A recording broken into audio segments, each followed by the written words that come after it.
Jarna. Thank you for joining us today. Thank you for having me. Yeah. So you are, I was trying to think of what label to put on us and you, and I think you are probably one of my biggest catalysts to grow and expand as a coach. I have to truly thank you for walking me on my journey into becoming a coach and reminding when I'm not owning that.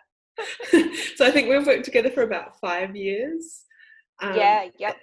In both sharing RomiRomi and coaching, and that's woven in lots of different ways. We've facilitated together, we're colleagues, we've been each other's clients. It's a big spectrum of container that we hold together. Yeah, absolutely. It's been a huge journey together. I guess the first way I would describe myself is very heart-centered. I would describe myself as very vulnerable, very human, very authentic. I like to be as open and honest with life as possible, with myself as possible. I never side swipe ever going through the tunnel of feeling it all. So I would say mother is a huge language in my description of the something that's very important to me, and wife. So, and I would like to think of myself as very loyal in that area and in that way of showing up for my family. Yeah, and coaching's been a huge part of that description for me. And as I've met you, I think healer as well. So something that I've flipped between. I've never really probably understood my power as an intuitive woman. Yeah, so but since meeting you, I have learned that that's my first language. Like I thought English was my first language, but it's not. It's this subconscious trust and feeling that I get explains me the most, but I'm still learning to understand. Yeah, I totally see all of that, and I love that description. It's so beautiful. How would you describe the work you do with Daya Clarity? I think it's heart opening. So it's honest work. It's very direct. I've learned that it's quite direct. I don't fluff around very much anymore. So I feel like it's very held in safety, and in the container that I create before clients step in, I feel like the work is very intense and quite, extremely healing and extremely, I'm using the word that's just coming through. So it's quite abrupt. At the moment, I find it's quite an abrupt way of doing the work, especially since doing the RomiRomi with you. I found the safety in that container has just been made the intensity of the work that I'm doing with my clients a lot stronger. It's a lot past related as well. So I'm not like a future based coach. I'm not like, so I don't just work in going forward. I find a lot of the work with my clients is past related and is truth related. So getting to the truth of how women are feeling instead of always wanting to soften it and make it okay and not make people feel bad about things that have happened. So my journey began, I was having like a early midlife crisis, like a nervous breakdown. I think I was 25. I was separating from my husband. We'd been married 11 months and a little 2-year-old boy. And I just completely hit rock bottom. I was just, completely rock bottom, didn't even recognize myself or my choices that I was making. And one of my girlfriends recommended that I went and did this 3-day personal development course.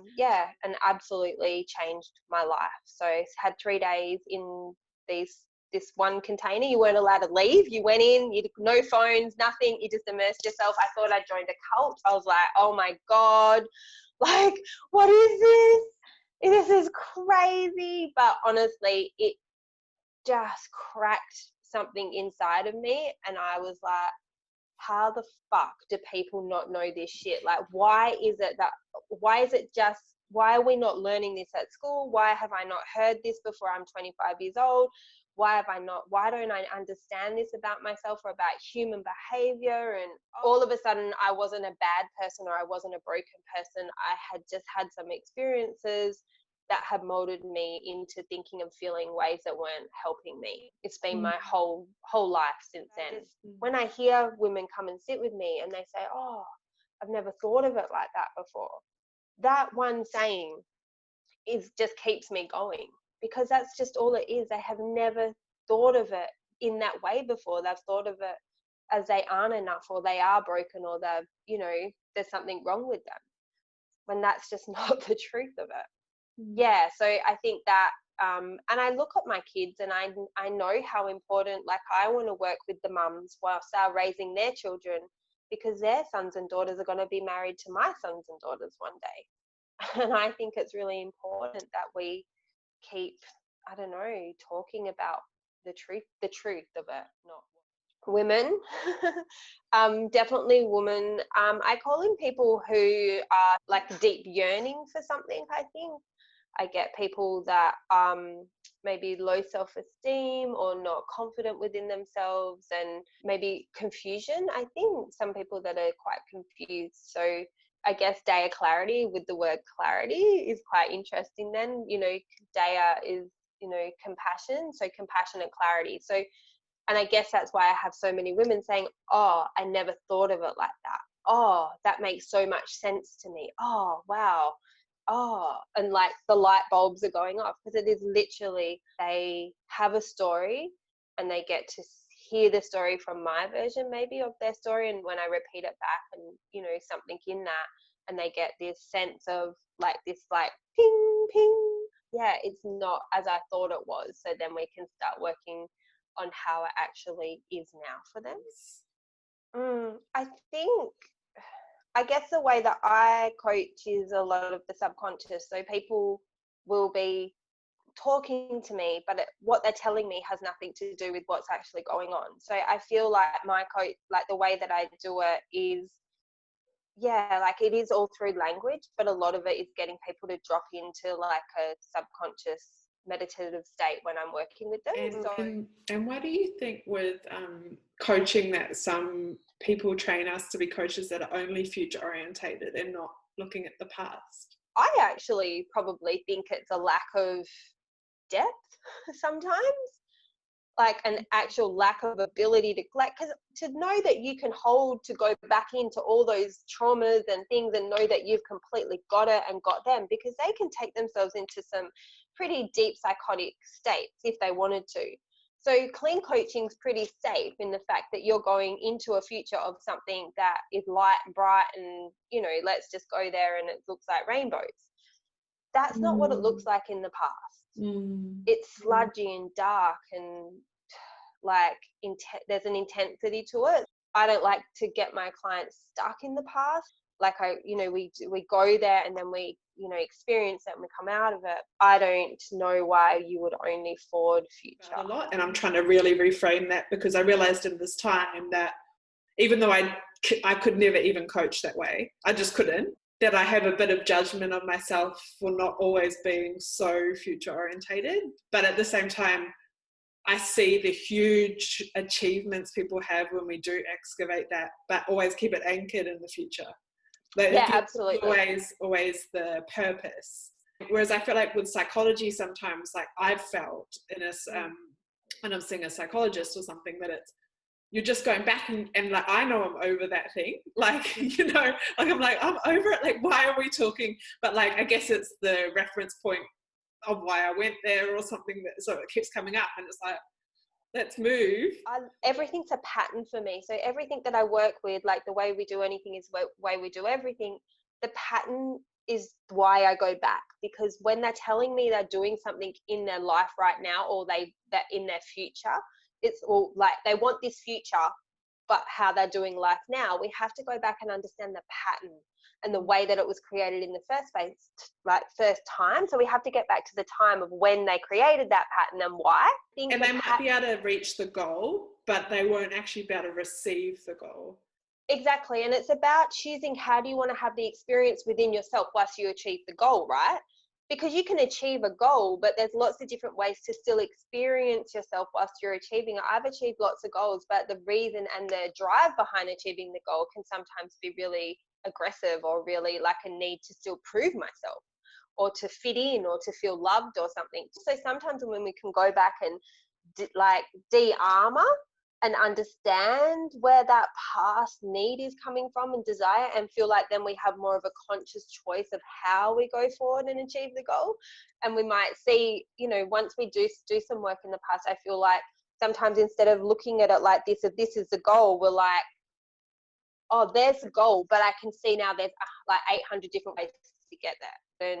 And it's an Achilles heel. The way you've done the stuff in your past, the pattern of how you do you need to understand that, because she will come through so much. But the more work you do, the ego gets sneakier and we think we're doing it better, but we're not necessarily. The ego's just got sneakier at tricking us that we're doing it better. Until you come across a time like this and you're like, oh, hello, ego. Yeah. Oh, yes, far out, man. You have a term that you use in coaching, like clearing the elephant. Yes. And can you speak to that a little bit, what that means for you? And like when I started on the personal development, I just had so much shame inside my body, like so much shame in the memory of what I had done, the memory of parts of my childhood, and just growing through. Something that just come through so strongly was this deep shame and disgust. And for me, clearing the elephant is called, like, we have our bodies and we also have these huge secrets and these huge stories and these huge wounds that are just sitting inside of us, and a lot of people can see them, but we find it really hard to see within ourselves. And I feel like in the coaching, that's what I get people to, like, really start saying the things that they're so afraid to share, even if they just whisper it. I'm like, that's okay. Even if they just say it out loud in their mind, it's like understanding people, we have pushed stuff so deep down that we won't even remember that it's there. So the clearing of the elephant is so important in clearing your, like, the energy, the essence of who you be, and seeing it for what it really is, which is your humanness. Like, people will say their shame or their story and there's snot and tears and everything, and I'm like, oh, thank you for showing me your humanness. Like, you're human. What has RomiRomi added to your coaching practice? Confidence. It has just brought so much confidence to me as a woman, as a healer.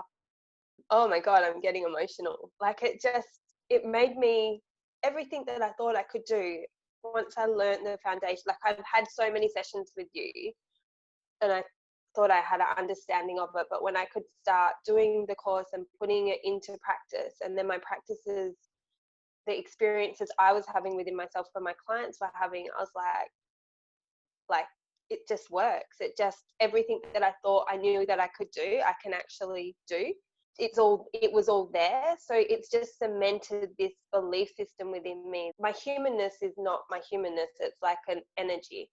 So I don't necessarily feel as human as I once did. I feel interconnected with everything, which I feel like I've often felt separated. So yeah, all of a sudden I see everything and have felt everything so much more intense.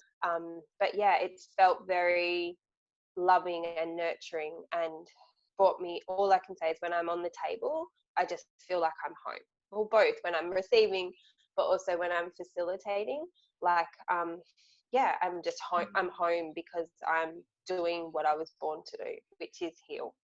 Totally. That's what it feels like. Just this, the middle piece of what needs to be communicated. So, but do you think that we're a bit over cognitively stimulated, and that's why the bodywork calls? Part of the addiction with coaching is that we're always trying to find meaning. So when we're going through something, we're then trying to make meaning of it, and I'll go see my coach and I can work it out. Whereas I love the Romi, like, that's not the experience. That we don't need to understand and work everything out. And I love that I've been able to bring that back over to the coaching, is getting people to have the release in the coaching without needing to understand why everything's going on. And I think you've taught Shane that, my husband, and he's really made me understand that we don't have to have the understanding of everything. We can have the experience without knowing. It's changed a lot since doing the work, since doing the training, because I've changed my way of coaching in the whakano. The cleanness in my coaching is a lot different now. So I don't know, if you had to ask me this last year, it would have been really different to how I feel about my coaching now. And I really witnessed that in the shift of the cleanness as well, even in the social media sharing and all of that. There was just this clarity of your energetic power and how that transmits. So yeah, absolutely. I feel like I'm so, and I'm going to use the word staunch because I can, because I'm, a Romi practitioner. But I'm so staunch in my words and language and my experience in myself now, and you can pick it up or not, but I'm not going to waver on it. So there's a cleanness in that because it's mine, and I will gift it out to the world, and you can pick it up or you don't pick it up. But I'm so respectful of your experience of it as well, and you don't have to have that belief. Whereas I think before I needed more people to have the same belief as me, because then it felt safer, and I was more like, oh, they believe the same thing, that's where I fit. Whereas now, and I feel like that with my posts, I will only post and share when I'm clear on my message, or I'll only say something when there's something to be said. And it goes against everything that a marketer will tell you to do, or like what people will tell you to do, even to the point where people say you pre-put your posts in. I'm like, how the hell do you pre-put a post in? Like, to why? So you're showing up on social media how you felt a month ago? How is that energetically going to flow through for your branding of your soul? I was thinking this morning about in coaching, and this is one of the things I don't think is talked about often, but it's like the FU stage with clients, when you've been going along the journey, and there's a necessary time where there needs to be a bit of individuation. How do you notice that as well, where the person's like, maybe like, I don't want to, that rebellion of like, I don't want to do this, and you like this projection thing. Oh, absolutely. Like, I remember that stage so much after my personal development, and it wasn't working how they said it was going to work. And I'm like, F you. Like, I remember being on the phone, like just projecting and so angry at them for like, they brought all this stuff out, and now what the hell do I do with this stuff? And it's not working. And it was like this messy, painful piece in the middle. So I just I giggle to myself only because I remember when I was in the projection, angry, it doesn't fucking work stage, pissed off stage kind of thing. So yeah. And I think that's been an important stage, because when that first started happening, I was like, oh shit, they're like, what's going on? They're angry at me and all this. And then I was like, oh no, that's exactly where they're meant to be. I always put the responsibility back on them of what they're choosing, and it isn't my responsibility. Yes, I can't do the work for them, and it is really hard sometimes when it can be really clear the next step, and you just want it for them so much, and but you can't even give them the answers sometimes. Sometimes you have to lovingly remove yourself from it, and it's just knowing that it's not yours to change. It takes discipline as a coach to, you can willingly want it for someone, but it's still their journey, and that's the clean part of it, I think, for me now. Like, you don't get to be the rescuer or the white horse in there for them. They have to be coming to you and asking for that. And our job isn't to be the experts. Like, our job is to just hold that container for them to whirl around in that, and like provide. We're sort of like a container mirror, so that they can see the things, and we do the mirroring through questions and reflections, and but I feel that it's a really valuable stage for both clients and us as coaches to know about, because otherwise it can come as a bit of a shock, like, oh my god, you had all this growth, and then there's suddenly someone on the phone, like, oh, you're like, ooh. Now I think it's like the best bit, like, because I feel like on the other side of that there's so much freedom. So now when it's happening, I'm like, yes, that's so close. That's so close. I'm also like, please don't let it be too long, because I was like, how much of this do we have to dance in? What are some of the other tools you feel you use as a coach, and like that you bring to the practice for yourself? I think just my intuition is everything that I do now is formed on the downloads that I get, even in a session, before a session, during a session. So if I hear a word, they'll say something and I'm like, oh, there it is. Be like, oh, I heard you say this. Can you tell me more about that? Like, there's just things when they're speaking, and it just lights up for me. Everything. Probably one of my favorite tools though is the N bit, so the alignment of the head, heart and gut. So the languaging coming from the head, the heart, the gut, and getting those, they call them brains, and when they're firing off in communication with each other, and like getting the people, like women, to talk to each other through the different languages, the blocks within the body, within the systems of why they can't come into alignment and stuff, and what each need, like what the heart is desiring and what the gut fears and what the mind and stuff, and just getting those conversations going. It's just fascinating sometimes, just seeing, well, the head's like, well, you can't like open up because last time you opened up your heart you got so hurt, and you know, like we're never opening our heart up again, and you know, like just the stuff that they say. That's really one of my favorite tools to use, because it's just so spot on. It's not necessarily about coaching, it's about the coach. So it's not, you can't put coaching in one kind of bucket and say that, oh, I've been to a coach and had coaching, because I feel like it's not just coaching, it's about the person that's facilitating the coaching, and then that is so expressive of the way a coaching experience can for you. So I would always be like, try on a few different versions of what coaching might look like. It's not linear of how people coach. And it's not linear in how our personal development journeys go either. And I look at like doing the, you know, the RomiRomi with you, and like the way I coach now compared to a year ago, like, or 6 months ago even, it's so different. Like, it's so different now. Don't wait until you are another year down the road and in a more, you know, desperate need to receive the coaching. I would say you'll never, ever, ever find something about yourself or find something out about yourself that you are not ready to know about yourself. So just know that you will, you can trust everything within yourself already, all the information, all the knowing, all the desires, all the fear, all the tears, all the grief, all of that is exactly what you're meant to know and feel. So I would just say, do not wait. Whatever it is that you, and whoever it is that is on your radar to work with, or to be around, or to know more from, I would just say you have to act on that sooner than later. What's your social media and website for everyone? So it's my business name's Daya Clarity. So on Facebook, you'll find me at Daya Clarity. I would just invite you, if there is a stirring within you, to go, oh, there's something in her that interests me, is to just get in touch with me and see what it is that we can do together, I think. Thank you so much for everything. I truly, deeply appreciate you, and I would not be the coach I am without you.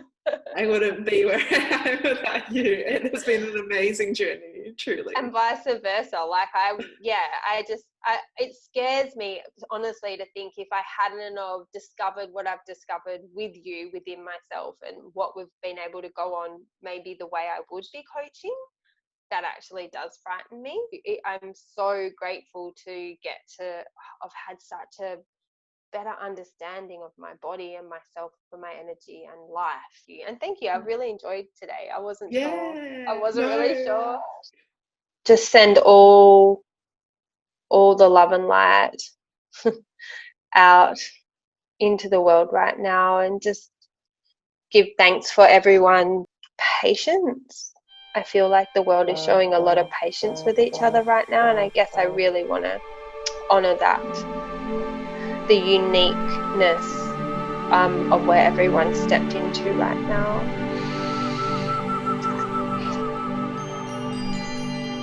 Love down to Mother Earth, and thanking her for holding us right now in this time. She has brought us down to earth so many times in this lifetime. Thank you. Love you. Love you.